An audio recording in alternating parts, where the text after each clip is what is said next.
නමෝ තස්ස භගවතෝ අරහතෝ සම්මා සම්බුද්දස්ස. නමෝ තස්ස භගවතෝ අරහතෝ සම්මා සම්බුද්දස්ස.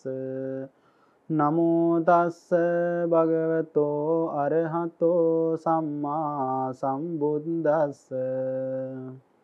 ඉද සෝචති පෙච්ච සෝචති පාපකාරී උභයත්ත සෝචති සෝ සෝචති සෝ විහඤ්ඤති දිස්වා කම්ම கிளிட்ட மத்தனோ. அனைவருக்கும் முன்மணிகள் துணை. புத்தர் பகவான் அவர்கள் இந்த உலகத்துக்கு போதித்த ஒரு தர்ம போதனை கேட்கறதுக்காக தான் நீங்கள் எல்லாரும் இப்போ போகிறீங்க. புத்தர் பகவான் அவர்கள் போதித்த இந்த தர்ம போதனை உங்கள் எல்லாருக்கும் உங்களுடைய மொழியிலே கேட்க கிடைச்சதே மிகப்பெரிய ஒரு புண்ணிய காரணம்னு சொல்லலாம்.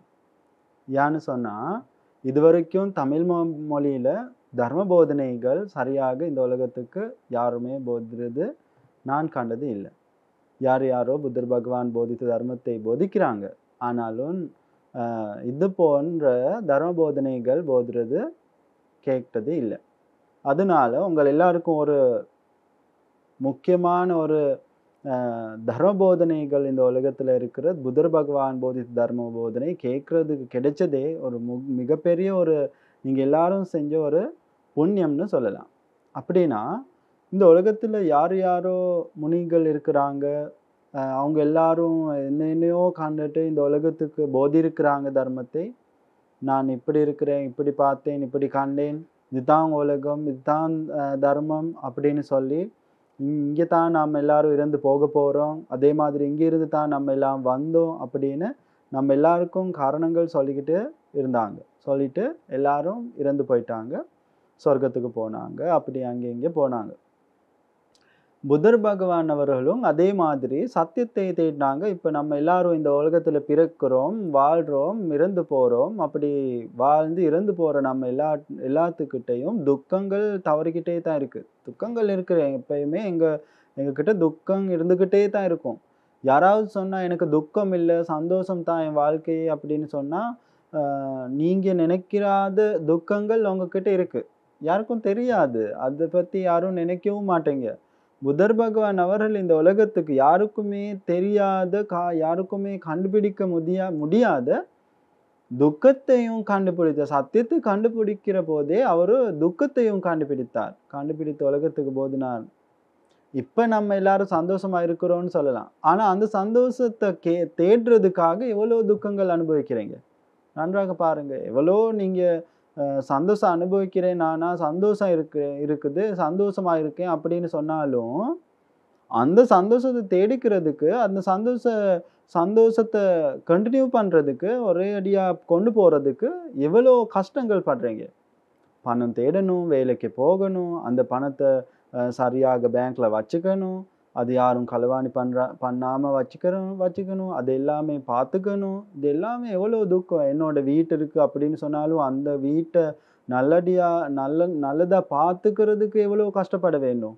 யாருக்கிட்டையும் எதுனாலையும் அது உடையாமல் போகிறதுக்கு நான் எவ்வளோ கஷ்டப்பட வேணும், எவ்வளோ நினைக்கணும். அந்த வீட்டுக்குள் இருக்கிற பொருட்கள் எல்லாமே அது எல்லாமே நன்றாக இருக்கிறதுக்கு எவ்வளோ கஷ்டப்பட வேண்டும். அப்படின்னு அதுதான் இந்த துக்கங்கிறது. நம்மளுக்கு எல்லாரும் ஒரு பக்கமாக இருந்து பார்த்தா எனக்கு ரொம்ப சந்தோஷம். ஆனால் அதுக்குள்ளே போய் பார்த்தா எவ்வளோ அந்த சந்தோஷத்தை அனுபவிக்கிறதுக்கே எவ்வளோ கஷ்டங்கள், எவ்வளோ துக்கங்கள் நம்ம எல்லாரும் அனுபவிச்சுக்கிட்டு இருக்கிறோன்னு நம்மளுக்கு எல்லாம் புரியுது வரும்.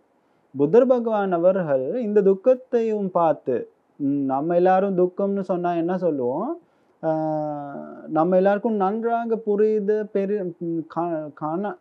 நம்ம எல்லாரும் என்னமாவது இந்த உலகத்தில் யாராவது கஷ்டப்பட்டதை பார்த்து, ஐயோ அவங்க பாருங்க எவ்வளோ துக்கப்படுறாங்க, எவ்வளோ கஷ்டப்படுறாங்க, அதுதான் துக்கம் அப்படின்னு அந்த துக்கத்தை பற்றி தான் பேசுவோம்.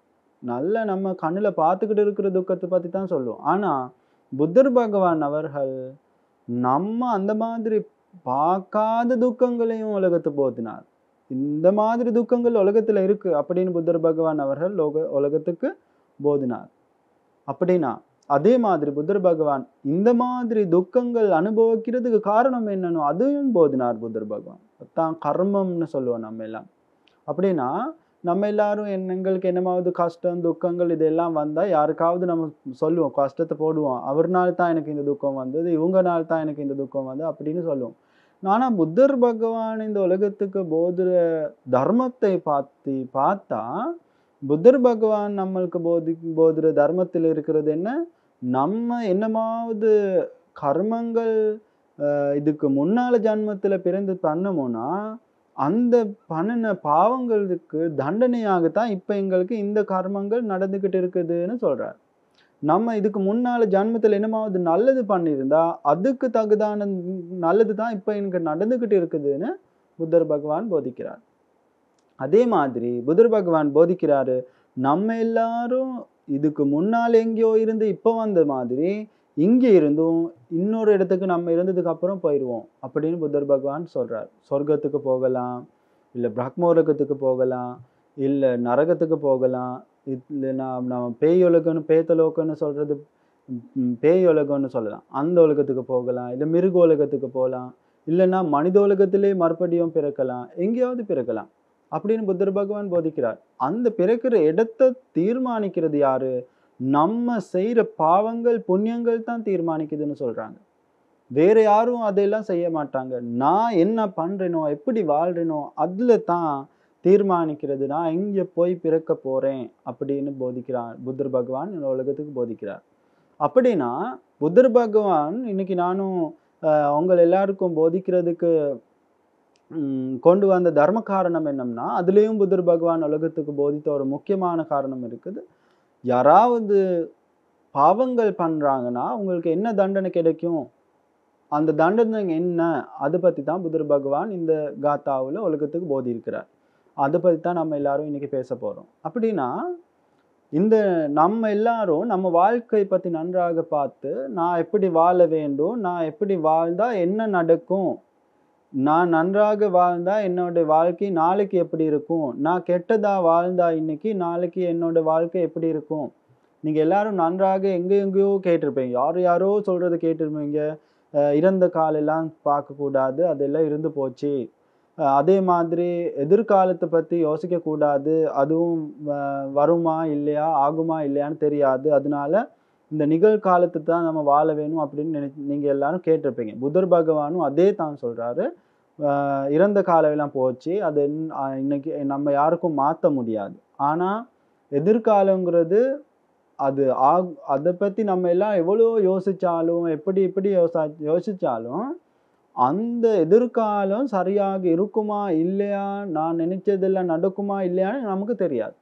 அதனால இந்த நிகழ்காலம் நான் இப்ப வாழ்றேன்னா இப்ப நல்லா இருந்தா தான் எதிர்காலம் நல்லா இருக்கணும்னு தான் சொல்றாரு. அப்படின்னா புத்தர் பகவான் நமக்கு போதிக்கிற காரணம் என்னம்னா நம்ம எல்லாரும் இப்ப வாழ்ற போது அழகான ஒரு வாழ்க்கையை அமைஞ்சுக்கிட்டு நான் நன்றாக நல்லது பண்ணுனா இப்பவும் நான் சந்தோஷமா இருப்பேன், எதிர்காலத்திலையும் நான் சந்தோஷமா இருப்பேன்.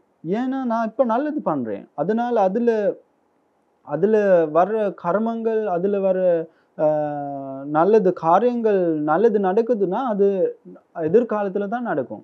எதிர்காலத்துல நடக்கிறது நல்லது நடக்க வேணும்னா இப்ப நான் நல்லா இருக்க வேணும், நல்லது பண்ண வேண்டும். அப்படித்தான் புத்தர் பகவான் உலகத்துக்கு போதி இருக்கிறார். அப்படின்னு நம்ம எல்லாரும் ஒரு யோசனைக்கு வரணும். புத்தியுள்ள ஒரு மனிதனா இந்த உலகத்தை பத்தி பார்க்க வேண்டும். புத்தர் பகவான் போதிக்க தர்மை பத்தி நன்றாக பார்த்து நான் எந்த மாதிரி வாழ்க்கை வாழ வேண்டும், எப்படி நான் வாழ வேண்டும் நானே யோசிச்சு நானே முடிவு பண்ண வேண்டும். உங்களுக்கு வேணும்னா புத்தர் பகவான் இந்த போதித்த காரணம் எல்லாம் போய் இதெல்லாம் சரிப்பட்டு வராதுன்னு உங்களுக்கு வாழ்க்கை கெட்டதாவே வாழலாம். ஆனா கெட்டது வாழ்ந்தாலும் நல்லதா வாழ்ந்தாலும் புத்தர் பகவான் பத்தி சொன்னதை கேட்டாலும் கேட்காம இருந்தாலும் நடக்கிறது அப்படியே நடந்துகிட்டா இருக்கும். புத்தர் பகவான் அவர்கள் இந்த உலகத்துக்கு போதினது உலகத்துல நடக்கிறது தான் போதினார். இல்லைன்னா புதுசா ஒன்றும் சொல்லல, இருக்கிறது அப்படியே யாருக்கும் தெரியாத காரணத்துக்கு உலகத்துக்கு போதினார்.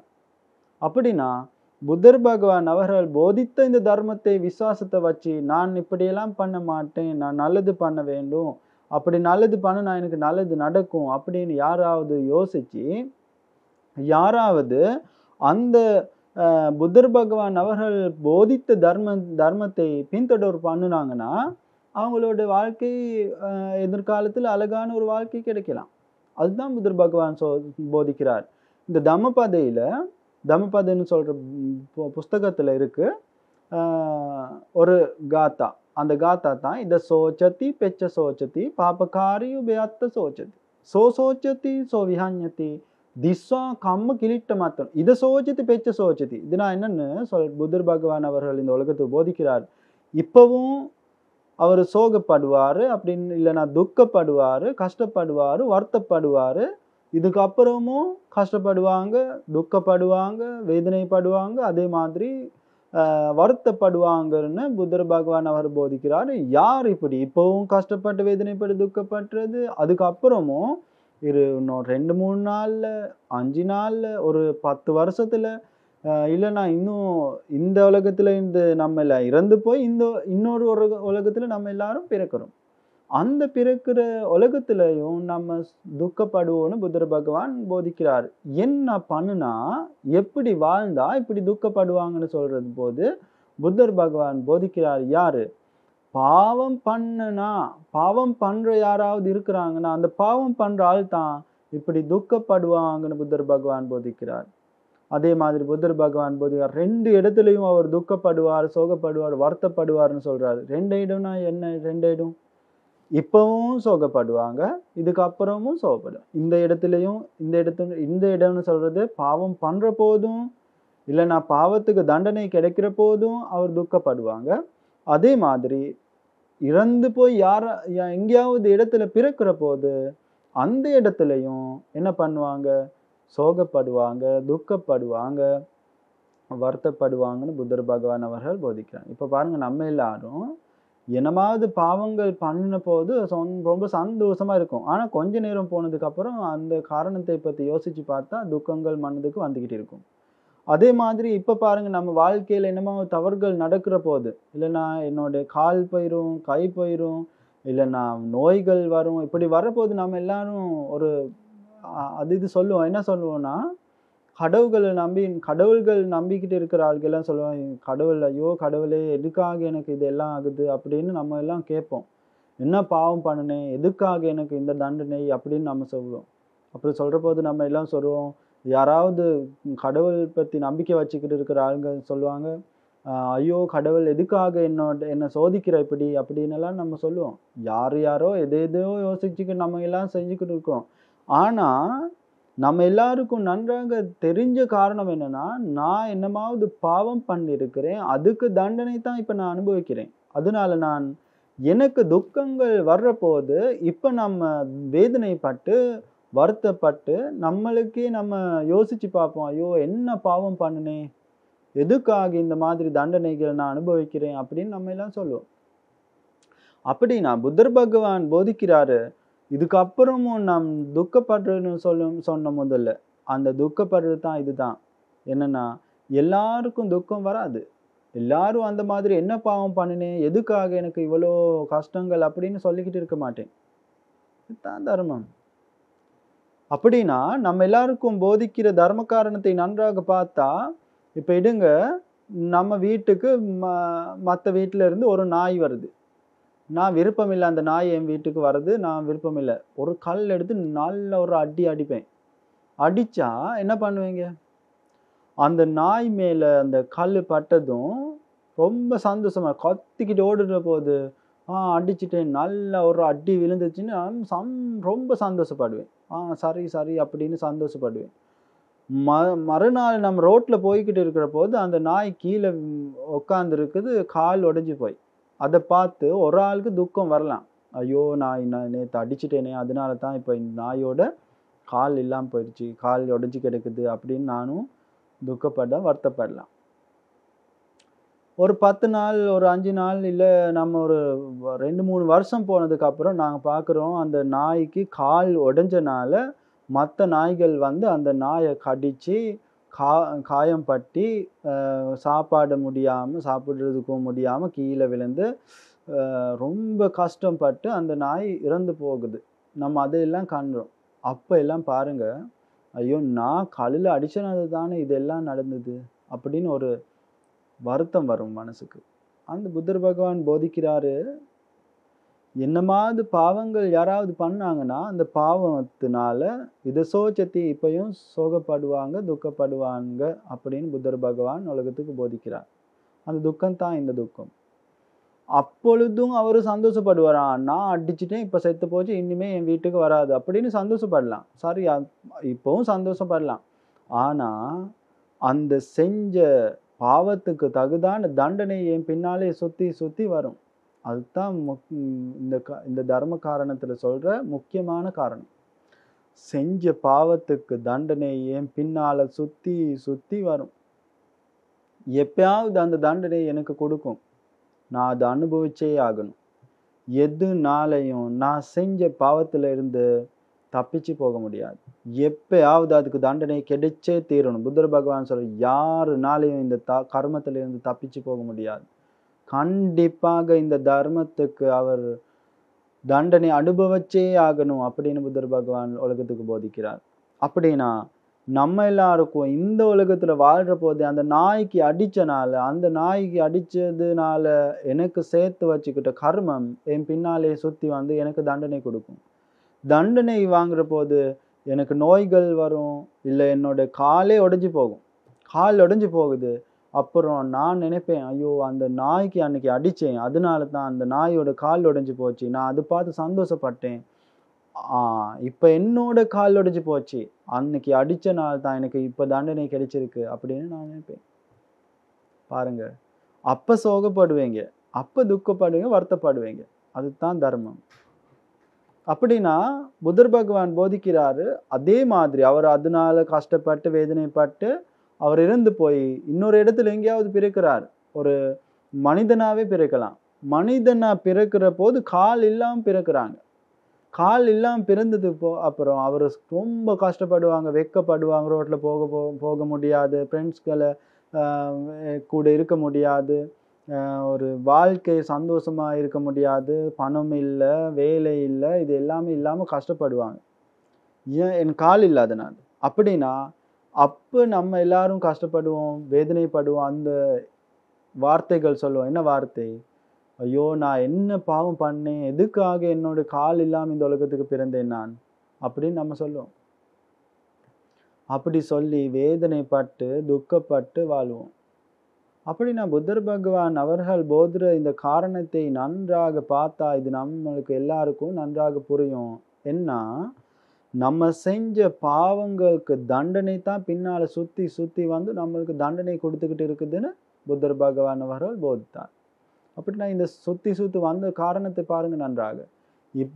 இதுக்கு முன்னால ஜன்மத்துல தான் நாய்க்கு கல்லால் அடிச்சேன். அதனால அந்த நேரத்துல சந்தோஷமும் பட்டேன். ஆனா நான் கொஞ்சம் காலத்துக்கு அப்புறம் நோய்கள் வந்துச்சு, கால் உடைஞ்சு போச்சு. அப்பவும் துக்கப்பட்டேன். ஆனா அப்படி நான் கர்மத்தை எப்ப பண்றேனோ, பாவங்கள் எப்ப பண்றேனோ, அந்த ஜென்மத்திலேயே அப்பவே நான் துக்கப்பட வேண்டி வரும். இத சோச்சத்தி பெற்ற சோச்சத்தி. அதுக்கப்புறமும் நான் என்ன பண்றது? துக்கப்பட வேண்டிய வரும், வருத்தப்பட வேண்டிய வரும். நான் என்ன பாவம் பண்ணேன் அப்படின்னு அந்த பாவத்தை நினைச்சு நினைச்சு துக்கப்படுவேன். அதுதான் புத்தர் பகவான் போதிக்கிறாரு. பாவத்தை பண்ணுனா இப்பவும் அப்பவும் எப்பவுமே துக்கப்பட வேண்டிய வரும் அப்படின்னு புத்தர் பகவான் அவர்கள் உலகத்துக்கு போதிக்கிறார். அப்படின்னா புத்தர் பகவான் அவரின் இந்த தர்ம போதனை, இந்த தர்ம காத்தாவை உலகத்துக்கு போதிக்கிறதுக்கு ஒரு கதை இருந்தது. ஒரு ஒரு நாள் செஞ்ச பாவனால் தான் இந்த தர்மத்தை புத்தர் பகவான் அவர்கள் உலகத்துக்கு போதினார். என்ன காரணம்னா, என்ன கதைன்னு சொன்னா, அந்த காலத்துல புத்தர் பகவான் அவர்கள் இருந்தாங்க, வேலுவனாராம்னு சொல்ற விஹாரத்தில தான் இருந்தார்.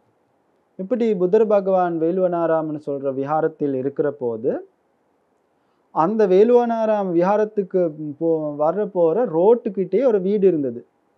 ரோட்டுக்கிட்டேயே ஒரு வீடு. அந்த வீட்டுல இருந்த ஒரு ஆளுங்க இருந்தாங்க. அவங்களோட பேரு தான் சுந்தன்னு சொல்லுவாங்க. அதுக்கப்புறம் அவருக்கு சுந்த சூக்கரிக்கன்னு சொன்னாங்க. பேர் என்னன்னா சுந்த சூக்கரிக்க அப்படின்னு பேர். இவர் என்ன பண்றாருன்னா, இவர் வாழ்றது எப்படின்னா இந்த துர்பிக்ஷ காலம்னு நம்ம சொல்லுவோம். அப்படின்னா ஒரு கஷ்டமான கால்கள். அந்த காலத்துல யாருக்கும் பணம் இல்ல, சோறு இல்ல, சாப்பாடு இல்ல. அதனால என்னமாவது வீட்ல இருந்தா சின்ன என்னமாவது எடுத்துக்கிட்டு குடுத்து விடுவாங்க. எனக்கு பணம் இல்ல, சாப்பாடு இல்ல. அதனால இத கொண்டு போ எனக்கு தான்னு. இவரும் ஒரு கொஞ்சம் கொஞ்சமா என்னமாவது சேர்த்துக்கிட்டு அந்த மாதிரி காலத்துல வீ ஊர் ஊரா போய் அந்த பணம் இல்லாத வீட்டுகளுக்கு போய் இத குடுங்க அப்படின்னு வாங்கிருவார். என்ன வாங்குவார்னா, அவர் வாங்குறது தான் பன்னிக்குட்டிகளுக்கு இருக்கு. வீட்டுகள்ல பன்னிக்குட்டிகள் வளர்ப்பாங்க. அந்த வீட்டுகளுக்கு போய் எனக்கு பன்னிக்குட்டிக்கு தாங்க. ஆனா பணம் அவ்வளவு தான் குடுப்பேன். அப்படின்னு என்ன பண்றது? அந்த கொஞ்சம் கொஞ்சமா பணத்த குடுத்துட்டு வாங்கிட்டு வரோம். வாங்கிட்டு வீட்டுக்கு கொண்டு வந்துருவாங்க. வீட்டுக்கு கொண்டு வந்து வீட்டு பின்னால கட்டி போட்டுருவாங்க. கட்டி போட்டு அது இது கொண்டு வந்து சோறு போடுவாங்க. சாப்பிட்டு அந்த பன்னிகள் என்ன பண்றது, கொஞ்சம் கொஞ்சமா வளர்ற வரைக்கும் வச்சுக்குவாங்க. கொஞ்சம் நல்லா வளர்ந்ததுக்கு அப்புறம் என்ன பண்ணுவாங்க, மரத்துல கட்டி நல்ல ஒரு கம்பு எடுத்து அடின்னு அடிப்பாங்க. அடிச்சு இந்த அ கட்டி போட்டு வச்சுருவாங்க. வீங்கி வர்ற வரைக்கும் நல்லா அடிப்பாங்க. இந்த பன்னிகள் எல்லாம் வளர்க்குற ஆளுக்கு நல்லா இது தெரியும். இந்த சொந்த சூக்கரிங்கன்னு சொல்ற ஆளும் இதே தான் பண்ணிக்கிட்டு இருக்கிறாரு. நல்லா அடிச்சு மரத்துல கட்டி போட்டு வச்சிருப்பாங்க.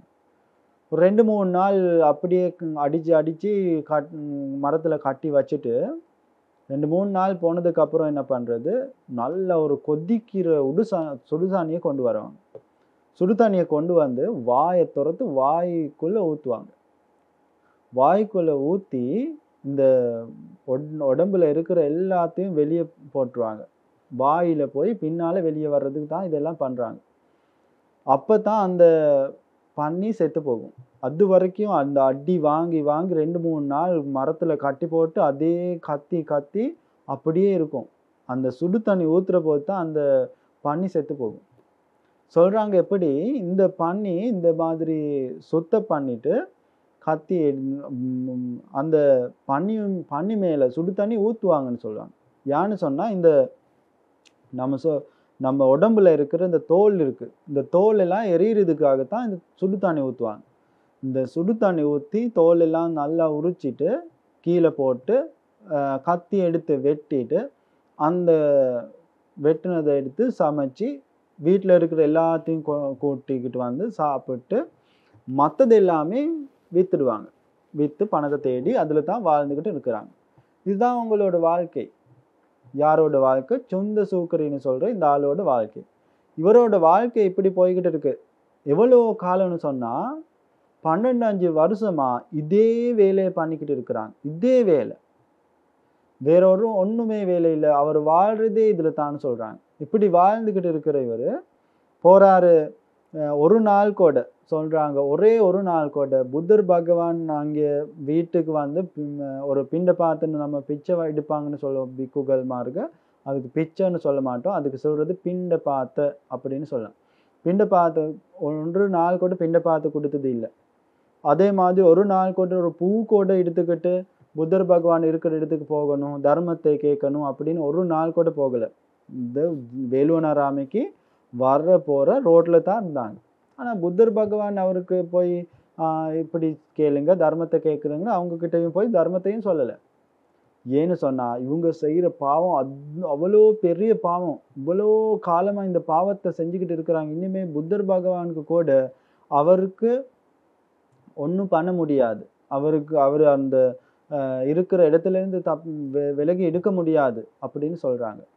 இப்படி என்ன பண்றது, ஒரு காலமா இப்படி பண்ணி இருந்துட்டு இவரும் வயதுக்கு போயிட்டு இறந்து போக போறார். இறந்து போகும்போது ஒரு நாள் ஒரு நோய் வருது. சொந்த சூக்கரிக்கு ஒரு நோய் வருது.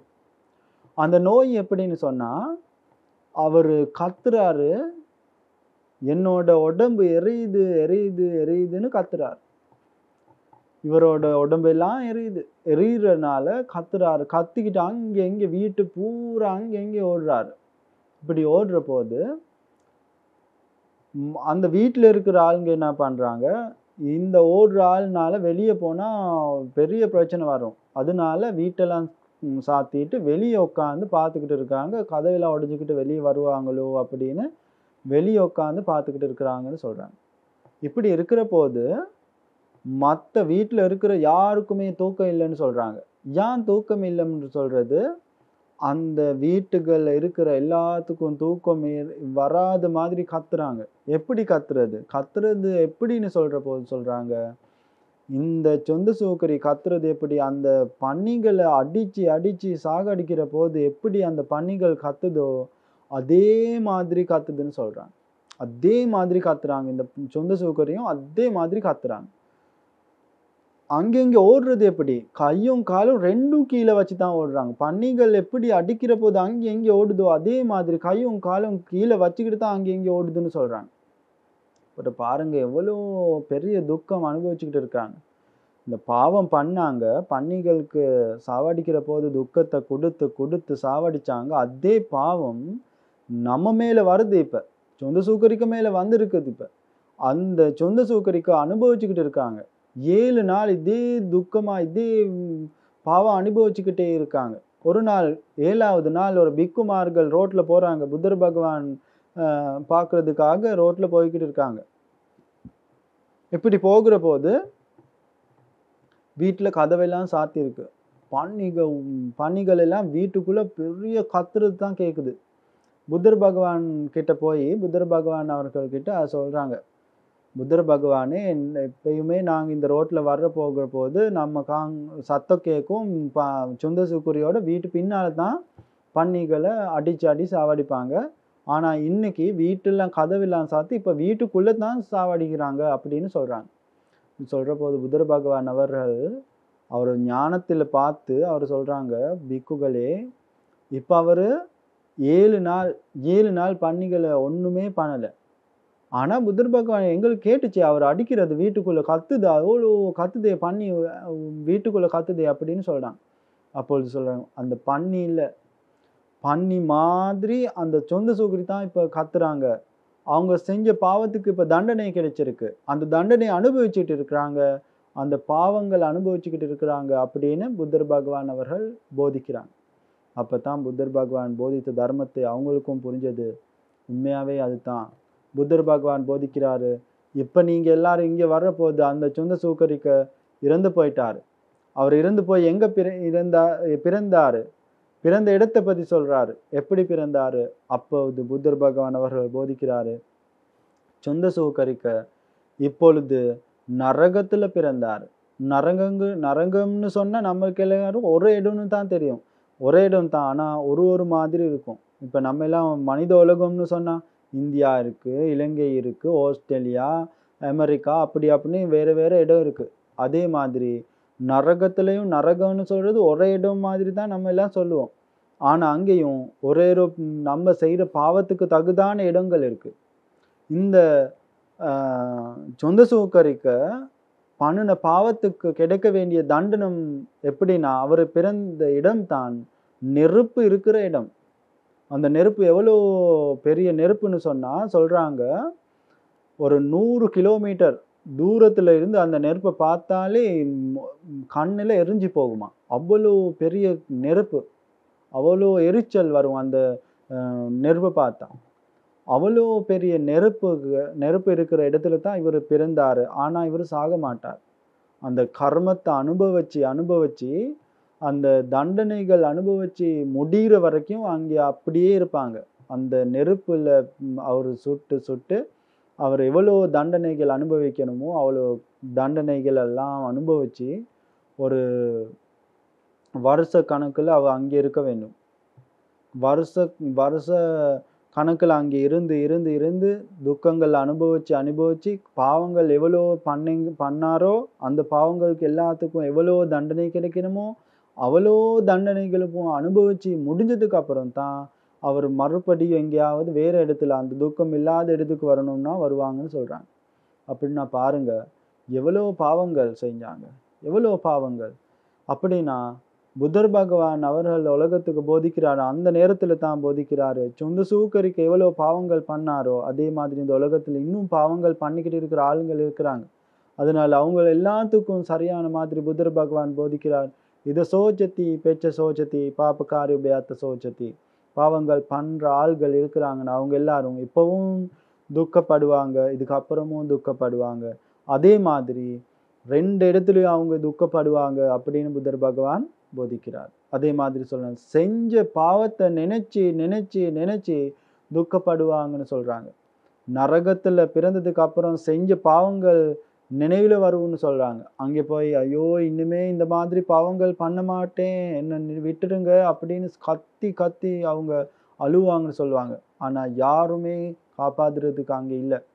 அங்க நெருப்புல எரிச்சு எரிச்சு அவங்க எல்லாரும் துக்கம் அனுபவிச்சே ஆகணும். யாருக்கும் இப்பனா நம்மளுக்கெல்லாம் சுடு தண்ணி கையில ஊத்திச்சுன்னா எரிஞ்சு போச்சுன்னா டக்குன்னு போய் மருந்து போட்டு சரி பண்ணிடுவோம். அந்த வேதனைகள் இல்லாம போயிடும்.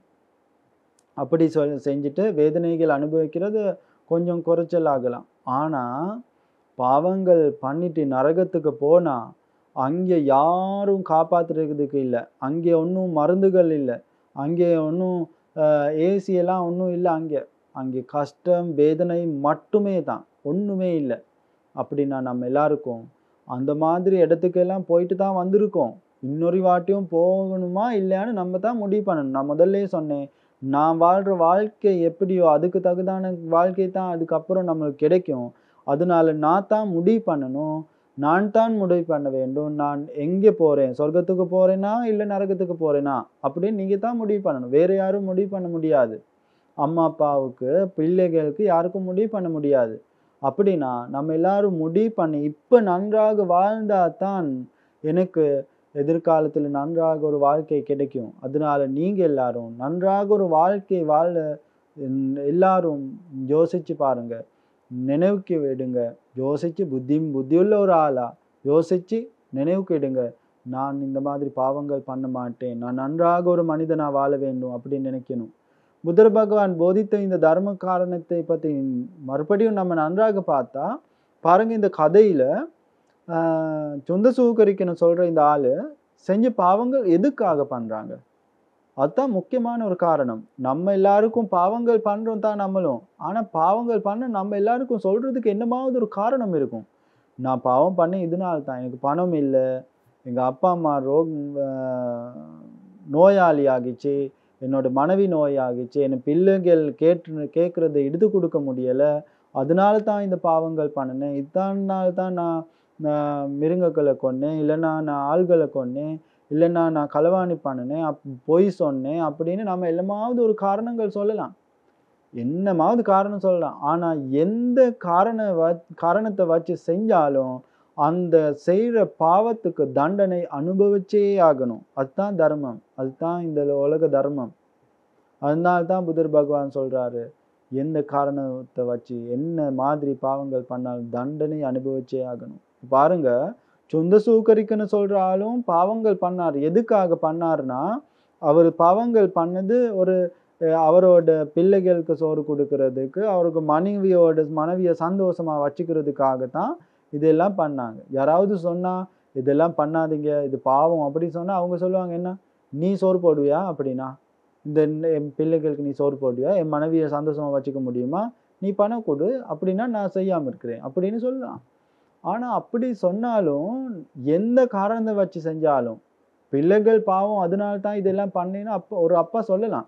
ஆனா அந்த அப்பா அப்படி சொன்னாலும் எந்த மாதிரி நல்லமான ஒரு காரணத்தை நினைவில வச்சுக்கிட்டு அவர் அந்த பாவங்கள் செஞ்சாலும் தண்டனை பின்னாடி வந்துகிட்டே தான் இருக்கும். யாருக்கும் அதுல இருந்து தப்பிக்க முடியாது, பின்னால வந்துகிட்டே தான் இருக்கும். அப்படின்னா அந்த சொந்த சூக்கரையும் நான் என்னோட பிள்ளைகளுக்கு என்னோட மனைவிக்கு சொறு போடணும் அதுக்காக செஞ்சேன்னு சொன்னாலும் அவரும் தண்டனைகள் அனுபவிச்சார். இப்ப நான் தர்மத்தை போதுற போதும், நீங்க எல்லாரும் தர்மத்தை கேட்கிற போதும் அந்த சொந்த சூக்கரி அந்த நெருப்புல எரிஞ்சுக்கிட்டு தான் இருக்காங்க, துக்கங்கள் அனுபவிச்சுக்கிட்டு தான் இருக்காங்க. அப்படின்னா நீங்க எல்லாரும் நன்றாக பார்க்க வேண்டும். உலகத்துல சொந்த சூக்கரிக்கு அப்படி வேதனைகள் அனுபவிக்கிறாங்கன்னா எனக்கும் அதே தான், இதுல இருந்து தப்பிக்க முடியாது, எனக்கும் அதே தண்டனைகள் அப்படி அனுபவிச்சு ஆகணும் அப்படின்னு நம்ம நினைக்கலாம். சொந்த சூக்கரிக்க செஞ்ச மாதிரி நான் அவ்வளோ பாவங்கள் பண்ண மாட்டேன். நான் பன்னிகள கொண்டு வந்து கட்டி போட்டு அடிச்சு அப்படிலாம் செய்ய மாட்டேன். நானும் பன்னிகள் இல்லாட்டியும் மிருகங்கள என்னமாவது பூச்சிகள் இருந்தாலும் நான் கொன்னுவேன். ஆனா பன்னிகள் கொண்டு வந்து நான் எரிச்சு துக்கு குடுத்து சாகடிக்க மாட்டேன் அப்படின்னு சொல்லலாம். ஆனாலும் நினைவில வச்சுக்க வேண்டிய முக்கியமான காரணம் என்னன்னா, எந்த மாதிரி ஒரு மிருகங்களா இருந்தாலும் அந்த மிருகங்கள எப்படி கொன்னாலும் பாவங்கள் சுத்தி சுத்தி தான் வரும். என் வீட்டுக்கு வர்றது எனக்கு கஷ்டமா இருக்கு. அதனால நான் தொரத்த விடணும். இல்லன்னா என் பாம்பு வருது. ஐயோ! என் பிள்ளைகள சாப்பிடும். பிள்ளைகள் எல்லாம் செத்து போயிடும். இது சாப்பிட்டா போச்சு அப்படின்னு அடிச்சு கொன்னுடுவோம். நல்லா பாருங்க. வீட்டுக்கு வருது அடிச்சே கொன்னுடுவோம். இது வந்தா இன்னொரு வாட்டி வந்தா போச்சு என் பிள்ளைகள் சாப்பிடுவாங்க அப்படின்னு நினைப்போம். அப்படின்னா விஷமான ஒரு பாம்பு இருக்கு. அந்த பாம்ப விஷமான ஒரு பாம்பா இருந்தாலும் எங்களுக்கு என்ன பண்றதுன்னு நினைச்சாலும் அந்த பாவங்கள் அந்த பாம்புக்கு அடிச்சு காயப்பட்டு இல்ல அந்த பாம்பு இறந்தே போயிட்டாலும் அதனால எனக்கு பாவம் சுத்தி வரும். என் பின்னாலே வரும். ஒரு பாம்புக்கு அடிச்சனால எனக்கு எவ்வளவு பாவங்கள் சேர்த்துக்கிட்டேனோ அந்த பாவங்கள் என் பின்னாடியே வரும். எப்பயாவது நம்மளுக்கும் அந்த தண்டனை கிடைக்கும். புத்தர் பகவான் அவர் உலகத்துக்கு போதிக்கிறாரு. யாராவது மிருகங்கள் கொல்றாங்கன்னா அதுக்கு கிடைக்கிற தண்டனை தான் சின்ன காலத்திலேயே நம்ம எல்லாருக்கும் இறந்து போக வேண்டி வரும். நம்ம எங்கேயாவது பிறந்தா சின்ன காலத்திலே இறந்து போக வேண்டி வரும். அதே மாதிரி சொல்றாங்க, யாராவது மிருகங்களுக்கு அடிக்கிறாங்க, தண்டனை கொடுக்குறாங்க, இல்லைன்னா படுத்துறாங்க, இதெல்லாம் பண்ணிக்கிட்டு இருந்தா அதுக்கு என்ன நடக்கும்னா, இந்த உலகத்துக்கு பிறந்ததுக்கு அப்புறம் நம்ம எல்லாரும் எங்கேயாவது இப்ப இந்த உலகத்துல பாவம் பண்றோம்னா அந்த மாதிரி மிருகங்களுக்கு அடிக்கிறது இதெல்லாம் பண்ணிக்கிட்டு இருக்கிறோம்னா சொல்றாங்க, எங்கேயாவது பிறந்ததுக்கு அப்புறம் அங்கே பிறந்ததுக்கு அப்புறம் என்ன ஆகும், நம்மளுக்கு நோய்கள் வந்துகிட்டு இருக்கும் அப்படின்னு சொல்றோம். வேதனைகள் அனுபவிச்சுக்கிட்டே இருக்கணும். காயங்கள் வரும், நோய்கள் வரும். அதெல்லாம் வந்து துக்கமான வாழ்க்கையை தான் வாழ்ந்துகிட்டு இருக்கணும். எப்பயுமே மருந்து குடிச்சுக்கிட்டு தான் இருக்கணும்னு சொல்றாங்க. ஏன் எதுக்குனால செஞ்ச பாவத்துக்கு தண்டனை தான் இது. அப்படின்னா நம்ம எல்லாரும் நன்றாக பார்த்து இந்த உலகத்தை பத்தி பார்த்து முடிவு பண்ண வேண்டும். நான் நல்லது பண்றேனா இல்ல கெட்டது பண்றேனா என் பத்தி நான் தான் பார்க்கணும். வேற யாரும் பார்க்க முடியாது. உலகத்துக்கு தெரியாம போய் நம்ம எல்லாம் பாவம் பண்ணலாம். இப்ப நம்ம எல்லாரும் இப்படி வாழ்றோம். என்னோட ரூமுக்கு இருக்கலாம், வீட்டுக்குள்ள இருக்கலாம், யாருக்கும் தெரியாம கதவெல்லாம் சாத்தி வீட்டுக்குள்ள தான் பாவங்கள் எல்லாம் பண்றேன். யாருக்கும் தெரியாது. நம்ம எல்லாரும் வெளிய போனா எல்லாரும் சந்தோஷப்படுவாங்க. இவருனா ரொம்ப நல்லவரு அப்படின்னு சொல்லுவாங்க. இறந்ததுக்கு அப்புறம் நல்லது சொல்லுவாங்க. அவரு எவ்வளவு நல்ல ஆளு, அவரு செத்து போயிட்டாரே அப்படின்னு சொல்லுவாங்க. ஆனா அந்த பாவங்கள் எல்லாத்தையும் தெரிஞ்ச ஆள் யாரு? நான் தான். நம்ம தான் தெரியும். நமக்கு தான் தெரியும் நான் செஞ்ச பாவங்கள் என்னன்னு. அப்படின்னா அப்படி தெரிஞ்ச நான் தான் அப்படி பாவங்கள் செஞ்சிருக்கிறேனே, இப்ப எனக்கும் அந்த தண்டனைகள் கிடைச்சுக்கிட்டே இருக்குமே அப்படின்னு நம்ம தான் நினைக்கணும். அப்படின்னா ஒரு பக்கமா ஒரு யோசிக்கணும். இப்ப நம்ம எல்லாரும் பாவங்கள் பண்ணி முடிஞ்சாச்சு. இப்ப இனிமே பாவங்கள் பண்ண மாட்டேன். சாரி. இப்ப நான் இதுவரைக்கும் செஞ்ச பாவங்களுக்கு என்ன ஆகுறது? தண்டனை கிடைக்குமா? அதிலிருந்து எப்படி தப்பிக்கிறது? அப்படின்னு நீங்க எல்லாருக்கும் ஒரு யோசனை வரலாம். அதுக்கு புத்தர் பகவான் அதுக்கும் வழிகாட்டியிருக்கிறார். என்னன்னா புத்தர் பகவான் போதிக்கிறாரு, பாவங்கள் பண்ணுனா அந்த பாவங்களுக்கு தண்டனை நிச்சயமாக பின்னாலே சுத்தி சுத்தி வந்து நம்மளுக்கு தண்டனை கொடுத்தே தீரும். அந்த பாவங்கள் அனுபவிச்சே தீர வேண்டும் அப்படின்னு போதிக்கிறார். ஆனால் நம்மளுக்கு அந்த தண்டனை எனக்கு வரப்போது அதிலிருந்து தப்பிக்கிறதுக்கு புண்ணியங்களை சேர்த்துக்கலாம். எப்படி புண்ணியங்கள் சேர்த்துக்கலாம்? அதுக்கு புத்தர் பகவான் போதிக்கிறார். நம்ம நினைப்போம் நான் இதுக்கு முன்னால தர்மத்தை கேட்கறதுக்கு முன்னால ஒரு சின்ன மிருகங்களுக்கு ஒரு தண்டனை கொடுத்து அடிச்சு என்னமாவது பண்ணு. இல்லைன்னா நான் அந்த மிருகங்கள் கொல்லிட்டேன் அப்படின்னு சொல்லுவோம். அப்படின்னா புத்தர் பகவான் போதிக்கிறாரு, அதுக்கு மறுபக்கமா புண்ணியங்கள் பண்ணுங்க. எப்படி புண்ணியங்கள்? அந்த மாதிரி துக்கமான வாழ்க்கை வாழ்ற மிருகங்கள் நம்ம கண்ணுல காணா அந்த மிருகங்களை காப்பாற்ற வேணும். தண்ணியில விழுந்திருக்கிற மிருகங்கள் இருக்கலாம், நோய் இருக்கிற மிருகங்கள் இருக்கலாம். அப்படி இருந்தா டக்குன்னு எடுத்து மருந்து கொடுத்து தண்ணி கொடுத்து அந்த மிருகங்களை காப்பாற்ற வேண்டும். அப்படி காப்பாற்றினா எங்கேயாவது இடத்துல நான் இதுக்கு முன்னால் மிருகங்களுக்கு அடித்ததுனால கொல்லுனதுனால எனக்கும் எங்கேயாவது ஒரு சாவு வரலாம். இது நீ அன்னைக்கு அப்படி செஞ்ச அதுக்கு தண்டனை தான் இப்படின்னு. ஆனால் நான் புண்ணியத்தை சேர்த்துருக்கேன். இப்போ நான் அந்த பாவங்கள் எனக்கு வர்றபோது அனுபவிக்க வரப்போது புண்ணியங்களும் என் பின்னாடி வந்துக்கிட்டு தான் இருக்கும். அப்போ அந்த அந்த புண்ணியங்கள் வந்து அந்த பாவங்கள்ல இருந்து என்னை காப்பாற்றிடும். இதுதான் நம்ம செய்ய வேண்டும். அப்படின்னா நீங்களே நல்லா இந்த உலகத்தை பற்றி பார்த்து நினைவு பண்ணணும், நினைச்சு பார்க்க வேண்டும். நான் பாவங்கள் பண்ண மாட்டேன். நான் இந்த மாதிரி பாவங்கள் பண்ணி பாவங்களை சேர்த்துக்கிட்டா இந்த மாதிரி துக்கமான இடத்துல பிறந்து துக்கமான வாழ்க்கை எனக்கும் வாழ வேண்டி வரும். அதனால நான் பாவங்கள் செய்ய மாட்டேன். நான் புண்ணியங்களை செய்ய வேண்டும். யாருக்கும் கஷ்டம் இல்லாத யாருக்கும் துக்கம் இல்லாத வேலைத்தான் நான் செய்ய வேண்டும். யாருக்காவது துக்கம் வருதுன்னா யாருக்காவது கஷ்டம் வருதுன்னா அந்த மாதிரி வேலைகள் நான் செய்யக்கூடாது. என் வாழ்க்கைக்காக நான் ஒரு பணக்காரனாகணும், நான் ஒரு முக்கியமான ஆளாகணும் அப்படின்னு நினைச்சு இன்னொரு மனுஷனுக்கு கஷ்டம் கொடுத்தா நான் எனக்கும் அதே மாதிரி தான். எங்கேயாவது பிறக்கிற போது என் பின்னாலையும் அதே கர்மங்கள் சுத்தி சுத்தி வரும், பாவங்கள் வரும், வந்து தண்டனை கொடுக்கும். அப்படி நான் பணக்காரன் ஆகணும்னு என்னோட ஆள்கிட்ட இருக்கிற பணத்தை நான் களவாணி பண்ணிடுவேன். எப்போ என்னையாவது செஞ்சு எடுத்துடுவேன். இப்படி செஞ்சா என்ன பண்றது? எனக்கு இப்போ கிடைச்சிருக்கும், ஆனா எப்பயாவது என் பணமும் அதே மாதிரி இல்லாம போயிடும். அதே மாதிரி இப்ப என் பணமும் இல்லாம போயிடும். அதுதான் இந்த உலக தர்மம்.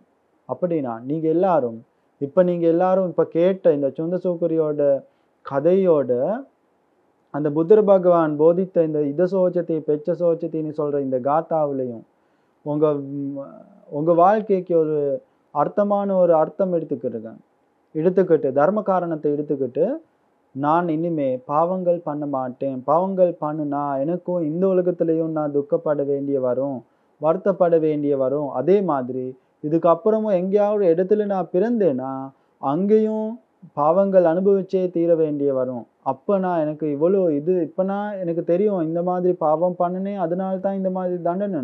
ஆனால் இதுக்கப்புறம் எங்கேயாவது பிறந்ததுக்கு அப்புறம் எனக்கு தெரியாது இந்த தண்டனைகள் எதனால அனுபவிக்கிறேன்னு கூட தெரியாது. அப்படி நான் யாருக்கோ நான் திட்டிக்கிட்டு இருப்பேன், அவங்கனால தான் இதாகுனுச்சு, இவங்கனால தான் இதாகுனுச்சுன்னு. ஆனால் யாருனால ஆகுனாலும் நான் தான் பாவத்தை பண்ணேன், நான் தான் தண்டனை அனுபவிக்கிறதுக்கு காரணங்கள் சேர்த்து வச்சுக்கிட்டேன். அதனால நான் தான் இந்த தண்டனைகள் எல்லாம் அனுபவிச்சு தீரணும். அதனால நீங்க எல்லாரும் புத்தியுள்ள மனிதனா நினைச்சு நன்றாக இந்த உலகத்தை பற்றி பார்த்து புத்தர் பகவான் போதித்த இந்த தர்மத்தையும் நன்றாக யோசிச்சு நான் இனிமே இந்த மாதிரி பாவங்கள் பண்ண மாட்டேன், என் வாழ்க்கையை அழகான ஒரு வாழ்க்கையா மாத்துக்க வேண்டும் அப்படின்னு நினைச்சு பாவங்கள்ல இருந்து விலகி போங்க. உங்களுடைய வாழ்க்கை அழகான ஒரு வாழ்க்கை ஆக வேண்டும்னு நான் பிரார்த்தனை செய்கின்றேன். அப்படின்னா நம்ம எல்லாரும் இவ்வளோ நேரமா அந்த புத்தர் பகவான் அவர்கள் இந்த உலகத்துக்கு போதித்த அந்த தர்மத்தை கேட்டு புண்ணியங்கள் சேர்த்து வச்சுக்கிட்டோம். அந்த சேர்த்துக்கிட்ட புண்ணியங்களை எல்லாருக்கும் வணங்குவோம். முதலாவது எனக்கு இந்த தர்ம போதனைகள் உலகத்துக்கு போதிக்கிறதுக்கு வழிகாட்டிய லபுனூருக்கு அந்த ஆரணி சேனாசனத்தில் என்னுடைய ஆச்சார உபாத்தியாய ஆகிய பேர் சொல்வதற்கு அனுமதி பெற வேண்டும். மாங்கடவுள சுதர்சன கௌரவ தேரர், மாங்கடவுள நந்தரத்ன கௌரவ தேரர், அதே போன்ற கோத்மலை குமாரகாசப்ப கௌரவ தேரர் ஆகிய தேரர்களை நினைவில் வைத்து நம்ம எல்லாரும் சேர்த்து வச்சுக்கிட்ட அந்த புண்ணியங்களை இந்த புத்த சாசனத்திலே அவங்களுக்கு நிர்வாணத்தை அடைகிறதுக்கு ஆசீர்வாதமாகட்டும் என்று பிரார்த்தனை செய்வோம். அதே போன்ற இந்த புண்ணியங்களை சேர்த்துக்கிறதுக்காக என்னோட சேர்ந்து இது தர்மத்தை கேட்ட உங்க எல்லாருக்கும் இந்த புண்ணியங்களை வணங்குகிறேன். அந்த புண்ணியத்தில் ஆசீர்வாதத்தில் எல்லாரோடைய வாழ்க்கையிலும் இருக்கிற கஷ்டங்கள் துக்கங்கள் எல்லாம் இல்லாமல் போயிட்டு சந்தோஷமான ஒரு வாழ்க்கை வாழ்றதுக்கு இன்னும் புண்ணியங்கள் ஆசீர்வாதமாகட்டும். அதே போன்ற எல்லாரும் பிரார்த்தனை செய்கிற மாதிரி சொர்க்கத்துக்கு போகிறதுக்கும் மனித உலகத்தில் வாழ்கிற போது சந்தோஷமாக வாழ்கிறதுக்கும் இன்னொரு வாட்டி நம்ம எல்லாரும் எங்கேயாவது மனித உலகத்தில் பிறக்கிறோம்னா அந்த பிறக்கிற இடம் சந்தோஷமான ஒரு இடத்துல பிறக்கிறதுக்கும் அதே போன்ற புத்தர் பகவான் போதித்த மாதிரி இந்த துக்கத்தில் இருந்து விடுதலை கிடைக்கிற அந்த நிர்வாணத்துக்கு போகிறதுக்கு, நிர்வாணத்தை அடைகிறதுக்கு நம்ம எல்லாருக்கும் இந்த புண்ணியங்கள் ஆசீர்வாதமாகட்டும் என்று பிரார்த்தனை செய்வோம். அனைவருக்கும் முன்மணிகள் துணை.